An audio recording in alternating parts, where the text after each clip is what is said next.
नमस्कार मित्रों, आपका हमारे YouTube चैनल में बहुत बहुत स्वागत है। आपने मेरे पिछले वीडियो लाइक, सब्सक्राइब और शेयर किए, जिसके लिए मैं आपका तहे दिल से शुक्रगुजार हूं। मित्रों, आज के सेगमेंट में हम सीखेंगे एडजॉर्नमेंट एप्लीकेशन, जिसे हम स्थगन प्रार्थना पत्र कहते हैं, पर्सनल एग्जम्पशन एप्लीकेशन, जिसे हम हाजिरी माफी प्रार्थना पत्र कहते हैं, इसे लिखना सीखेंगे।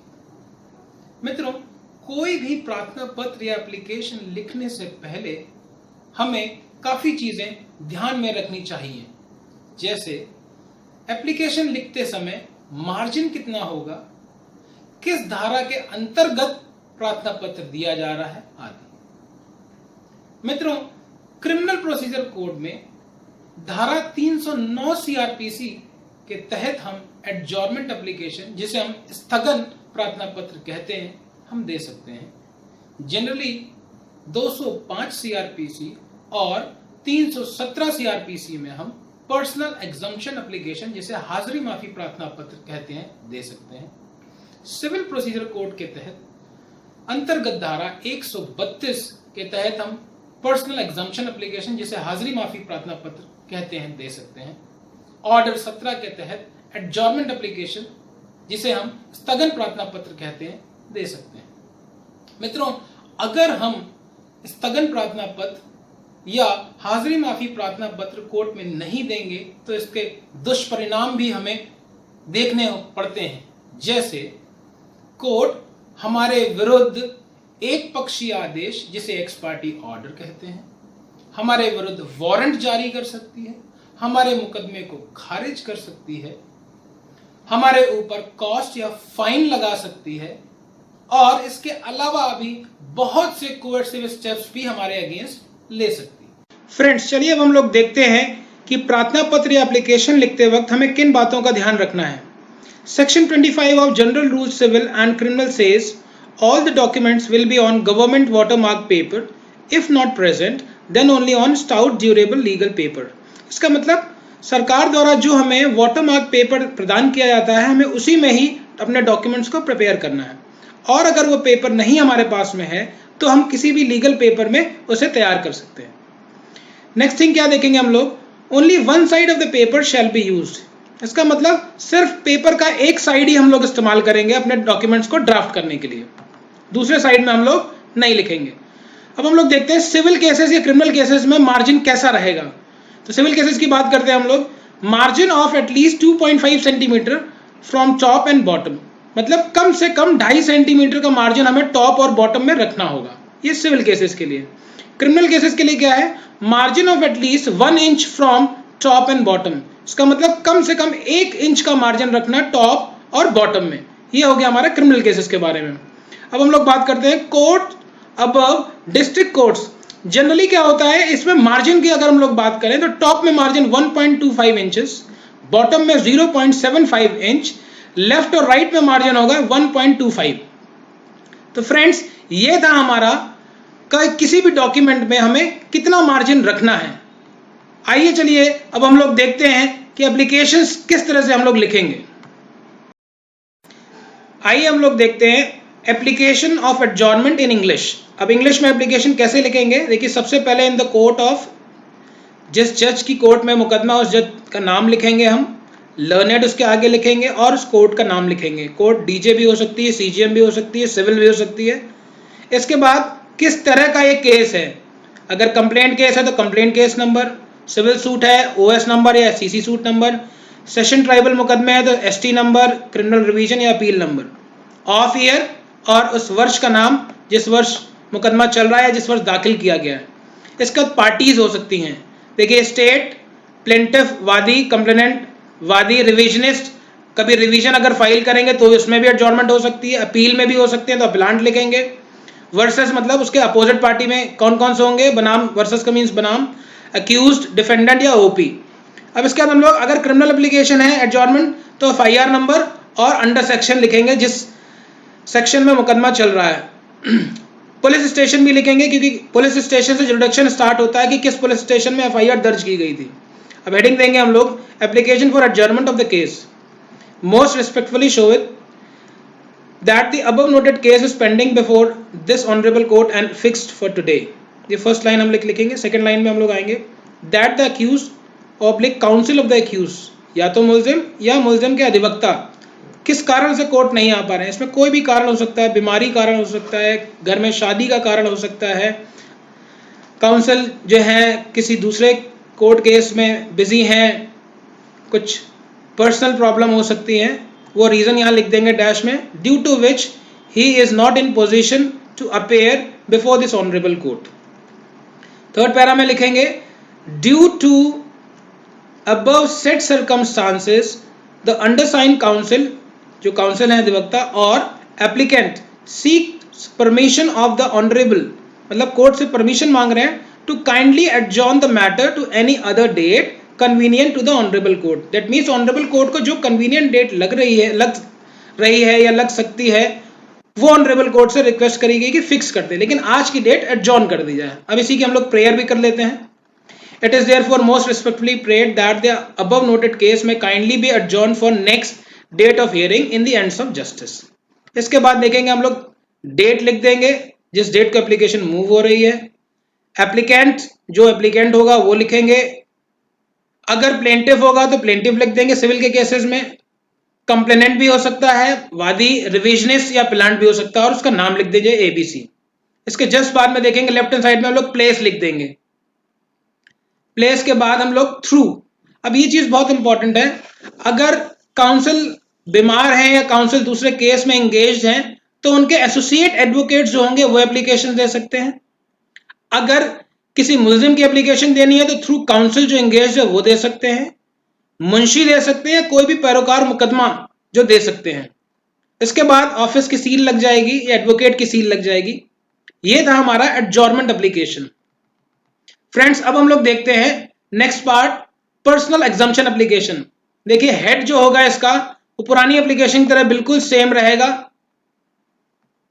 इसमें एक चीज देखेंगे, अगर ये सिविल केसेस होंगे तो इसमें एफआईआर नंबर नहीं आएगा, अंडर सेक्शन जरूर आएगा, और पुलिस स्टेशन नहीं आएगा। सिविल केस में पुलिस स्टेशन से कोई लेना देना नहीं होता है, वैल्यूएशन ऑफ सूट के अकॉर्डिंग केसेस होते हैं। अब इसमें हम लोग बात कर रहे हैं application for exemption of personal appearance of the applicant.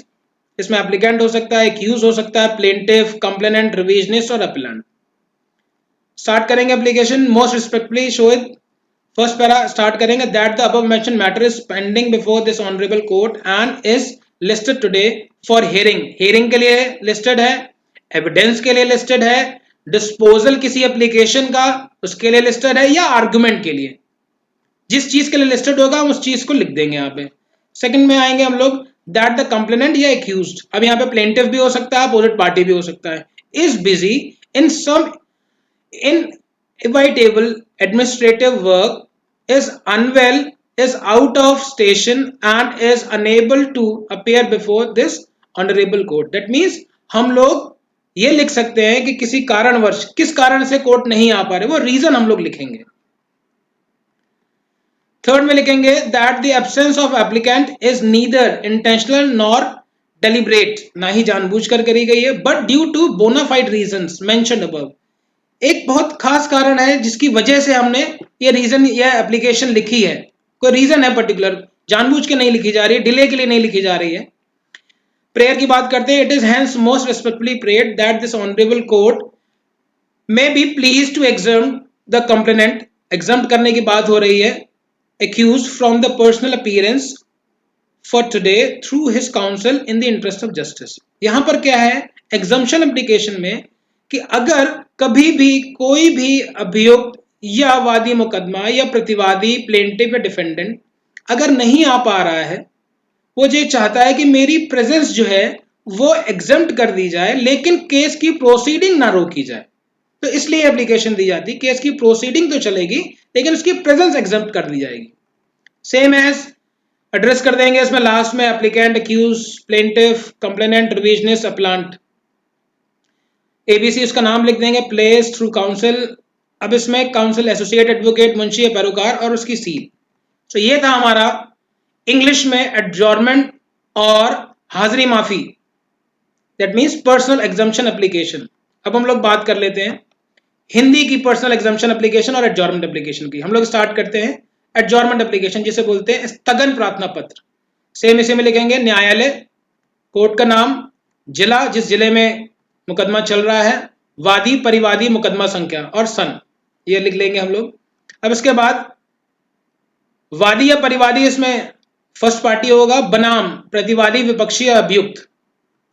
एक और केस स्टेट केस अगर होगा तो सरकार बनाम होगा, सरकार बनाम क ख ग, ABCD कोई भी नाम लिख देंगे। अंतर्गत धारा, क्रिमिनल अगर होगी तो अंतर्गत धारा लिखेंगे, सिविल होगी तो भी लिखेंगे, लेकिन क्रिमिनल में ही थाना लिखेंगे, सिविल में थाना नहीं लिखेंगे। सेम आगे स्टार्ट करते हैं।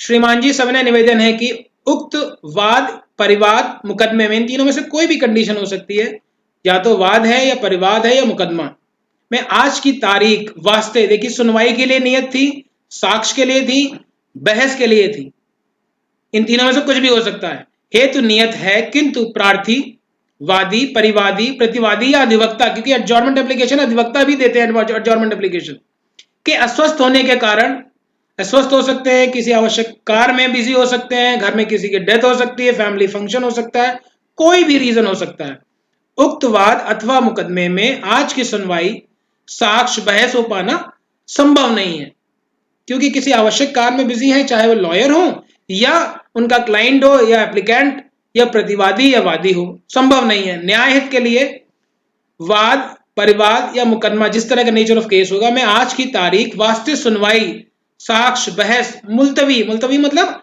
आगे एडजॉर्न कर दी जाए, आगे बढ़ा दी जाए, मुलतवी किया जाना अति आवश्यक है।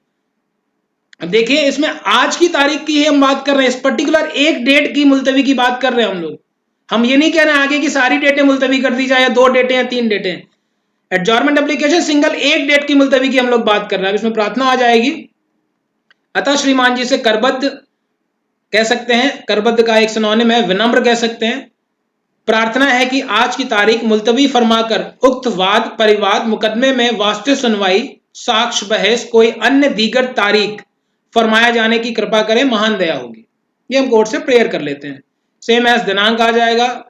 अब जिस व्यक्ति द्वारा एड्रेस किया जा रहा है, वादी है तो वादी, परिवादी, प्रतिवादी, विपक्षी, अभियुक्त संख्या, अगर एक से ज्यादा अभियुक्त है तो 1 2 3 4 5 लिख देंगे। अब अगर एडजॉर्नमेंट एप्लीकेशन जो काउंसिल एंगेज है, अगर वो नहीं आ पा रहे हैं तो उनके सह अधिवक्ता दे सकते हैं, मुंशी दे सकते हैं, या पैरोकार मुकदमा दे सकता है। अगर किसी क्लाइंट की एप्लीकेशन है, अगर कोई वादी या प्रतिवादी नहीं आ रहा है तो द्वारा अधिवक्ता दी जाती है एप्लीकेशन में। तो ये था हमारा एडजॉर्नमेंट एप्लीकेशन स्थगन प्रार्थना पत्र। अब हम लोग बात करते हैं, इसके साथ ही हस्ताक्षर और मोहर जरूर लगा देंगे, इसमें हस्ताक्षर कर देंगे, मोहर लगा देंगे ऑफिस की। अब इसके बाद हम लोग बात करते हैं हाजिरी माफी की। ऊपर का हेड जो होगा बिल्कुल सेम होगा जैसे पिछले एप्लीकेशन में था। एक चीज ध्यान रखेंगे, थाना नहीं लिखेंगे सिविल के केसेस में। इसमें देखिए क्या करते हैं हम लोग, श्रीमान जी सविनय निवेदन है कि उक्त वाद परिवाद अथवा मुकदमे में प्रार्थी, वादी, प्रतिवादी जिस नेचर का भी एप्लीकेंट है उसके बारे में लिख देंगे। उक्त मुकदमा आज वास्ते, अब किस लिए नियत है उसके बारे में लिख देंगे, सुनवाई के लिए है, साक्ष्य के लिए है या बहस के लिए है। किंतु अब रीजन क्या है, प्रार्थी, वादी, परिवादी, प्रतिवादी, अभियुक्त। अब यहां पे हमने रीजन बीमार का लिया है, बीमार भी हो सकता है, कोई भी रीजन हो सकता है इसमें जो अनअवॉइडेबल हो, जिसे हम लोग चेंज नहीं कर सकते हैं। कारण हाजिर अदालत नहीं हो सका है, न्याय हित में प्रार्थी की आज की गैर हाजिरी माफ फरमाया जाना अति आवश्यक है। देखिए इस एप्लीकेशन में सिर्फ पर्सनल प्रेजेंस जो है वो एग्जम्प्ट करी गई है, मतलब हाजिरी माफी दी गई है और कोर्ट से रिक्वेस्ट करी गई है। इसमें कोर्ट की प्रोसीडिंग्स चलती रहेंगी, अगर कोई इंपॉर्टेंट प्रोसीडिंग्स चल रही हैं, सिर्फ उस व्यक्ति की हाजिरी माफ की जाने की एप्लीकेशन है। प्रार्थना की बात करते हैं हम लोग, अतः श्रीमान जी से करबद्ध विनम्र दोनों में से कुछ भी लिख सकते हैं। प्रार्थना है कि उक्त मुकदमे में आज की तारीख में प्रार्थी, वादी जिस नेचर का एप्लीकेंट होगा कि गैर हाजिरी माफ फरमाकर जरिए अधिवक्ता न्याय हित में स्वीकार किए जाने की कृपा करें, महान दया होगी। ये हो गई आपकी प्रार्थना। सेम एज दिनांक, नेचर ऑफ एप्लीकेंट कौन एड्रेस कर रहा है, उसके बाद द्वारा अधिवक्ता या सह अधिवक्ता, इसमें मुंशी भी लिख सकते हैं, पैरोकार भी लिख सकते हैं, हस्ताक्षर और मोहर। तो मित्रों ये था हमारा एडजॉर्नमेंट का सेशन। एडजॉर्नमेंट एप्लीकेशन कैसे लिखनी है, क्या क्या चीजें थी, मार्जिन कैसा होगा, ये सारी की सारी चीजें बताई गई हैं।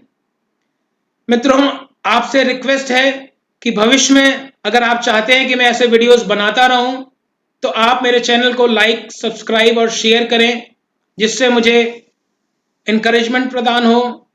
मैं और अच्छे वीडियो बनाने की पूरी कोशिश करूंगा। आज के लिए बस इतना ही। धन्यवाद।